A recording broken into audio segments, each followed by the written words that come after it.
Oke, selamat pagi. Salam sejahtera untuk kita semua. Baiklah, pada hari ini kita akan bahas mengenai apa itu heat stress. Ya. Heat itu artinya panas, stress artinya tekanan. Jadi, bagaimana tekanan itu bisa dilakukan oleh si panas? Ya, contohnya pada saat kita kerja di ruangan yang bertemperatur tinggi seperti di dekat pabrik, di perbengkelan ya, atau di unit-unit yang kontak langsung nih dengan matahari. Kalau kita belajar tentang panas, panas itu bisa berpindah. Panas adalah energi. Salah satu perpindahannya itu melalui radiasi, yaitu pancaran ya. Nah, kebanyakan bisa juga ada konveksi dan konduksi ya melalui padat. Nah, panas kalau di tubuh kita kebanyakan utamanya dari radiasi ya, diterima oleh tubuh kita dari lingkungan itu. Nah, apakah panas ini bermanfaat atau selalu merugikan nih untuk tubuh kita?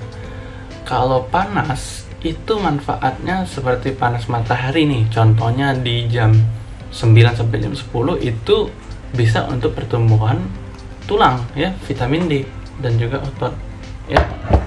Nah, ini contohnya ya. Jadi bagaimana tulang kita ketika matahari itu menyinari ya, dia akan di jam 8 jam 9 itu merubah provitamin D ya di tulang kita ini menjadi vitamin D ya.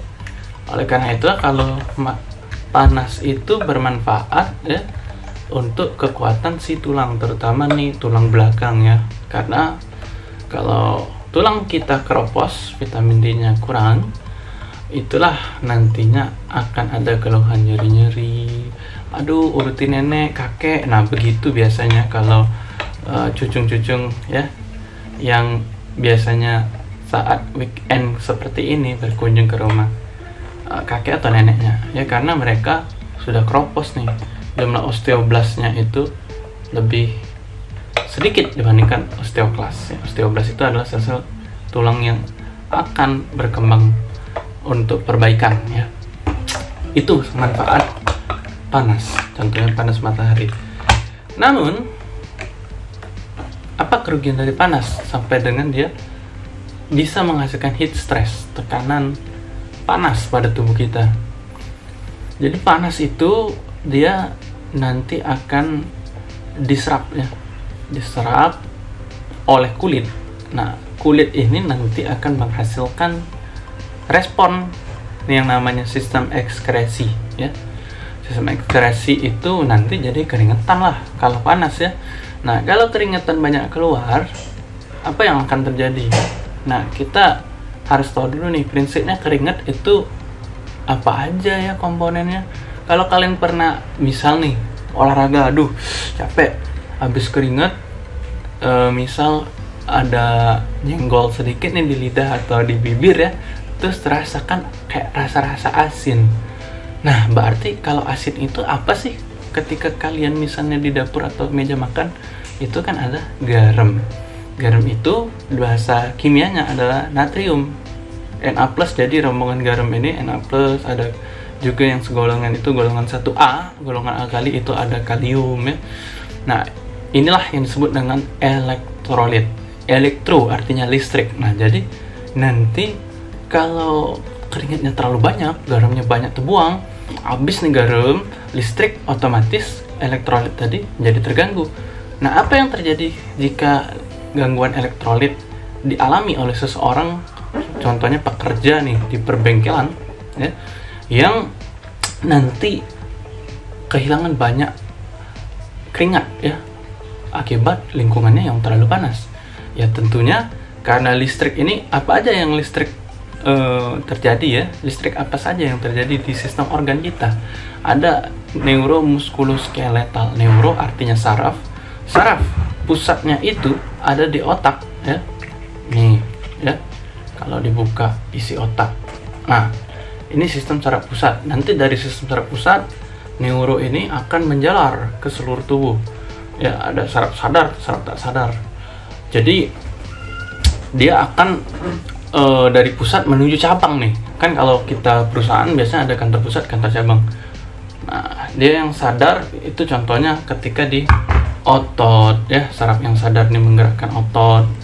Nah, atau menggerakkan sendi-sendi gerak, misalnya nih tulang ya. Nah, tangan ya, kemudian kaki ya. Nah, ya dia kaki tendang, olahragawan misalnya. Nah, kemudian punggung ya, bergerak turun, nah beribadah, sujud, rukuk. Nah, itu yang menggerakkan sadar dari neuro. Kemudian yang tidak sadar banyak kan ada di sistem pencernaan, ada di pernapasan ya, peredaran darah, jantung. Jadi complicated ya, bisa kalau dia terlalu parah kehilangan gangguan elektrolitnya. Jadi napasnya, kalau gangguan di napas bisa sesak ya, jantungnya jadi berdebar-debar, dup dup dup dup dup dup dup dup. Nah, itulah gangguan elektrolit takikardi ya. Di pencernaan bisa ya, gejalanya diare, ususnya kan bermasalah ya. Nah, jadi itulah kalau heat exhaustion atau heat stroke itu nanti dia akan berpengaruh kepada sistem multi organ ya. Jadi kalau kalian bekerja di lingkungan yang panas, persiapkanlah minuman yang cukup, makan yang bergizi ya. Kalau perlu nih tiap setengah jam kayak terasa haus, minum ya. Atau ya diaturlah intervalnya, asalkan tidak mengganggu pekerjaan yang akan kalian selesaikan. Tetap semangat ya. Hati-hati, perhatikan protokol kesehatan ya. Tetap jaga jarak, rajin cuci tangan ya, pakai sabun. Lalu kalau pulang dari kantor langsung ganti pakaian, mandi dulu ya, dan hindari kerumunan ya. Jadi walaupun kita istilahnya bekerja secara luar jaringan ya, karena tuntutan dari tugas, kita tetap bisa selalu sehat ya. Salam sehat, bye bye.